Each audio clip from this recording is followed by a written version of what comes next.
Dyn ni wedi bod mewn cyfnod lle mae bobl yn ddig gyda'r gwleidyddion, a mae ymddygiad rhai o'r aelodau seneddol wedi bod yn hollol waradwyddus, a dyn ni mewn cyfnod lle mae'na lywodraeth lafur am oblogaeth ddifrifol.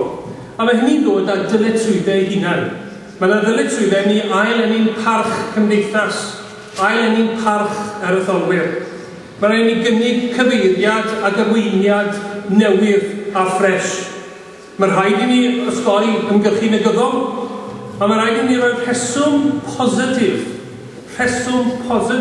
i bobl i bydleisio dros gwleidyddion. A mae hwnna'n sialens i ni gyd fel gwleidyddion sydd yn sefyll ac ymgeiswyr sydd yn sefyll ar y llwyfan fan hyn heno. The economy is in a perilous state, and that means it will adversely affect the weak and the needy. And the challenge for politicians is to address that issue. It's going to be a major challenge over the next few years to ensure not that we meet the budgets and ensure that the deficits are cut, but to ensure that we remain living in a caring society that's based on the principles of social justice and respect for one another. That's the challenge, that's the fight that we are facing. And it's particularly important for Ceredigion. It's particularly important that the next MP for Ceredigion will be there to face those challenges and protect Ceredigion.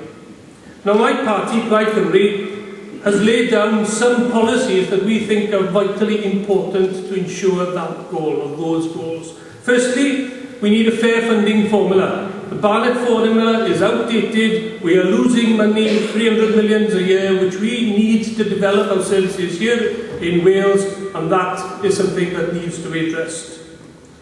In a deficit economy, we need to ensure that we protect the vulnerable, we protect our local services. We also need to make sure that we also develop the economy. The green economy is particularly important. And we've got to ensure that we change the way we live in terms of conservation of energy and the production of energy. And lastly, we can't invest in society without investing in jobs as well. And jobs and supporting business growth is a crucial part of the challenge for politicians. Gyfeillion, Mae'n gobeithio yn ystod y nos heno, fyddwn ni'n cael cyfle i edrych ar y polisïau yma, i drafod y polisïau. Y polisïau sy'n bwysig i Ceredigion, y polisïau sy'n bwysig i Gymru, a'r polisïau sydd yn bwysig tu hwnt yn ogystal. A wy'n gobeithio, erbyn diwedd y nos, fyddwn ni wedi hwyluso'r penderfyniad. Falle wneud i chydig bach yn haws i chi wneud eich penderfyniad ynglyn â pwy fydd aelod seneddol nesaf Ceredigion. Os ydyn nhw wedi mynd cam bach i wneud i ni, byddwn ni wedi llwyddo. Diolch yn fawr iawn i chi.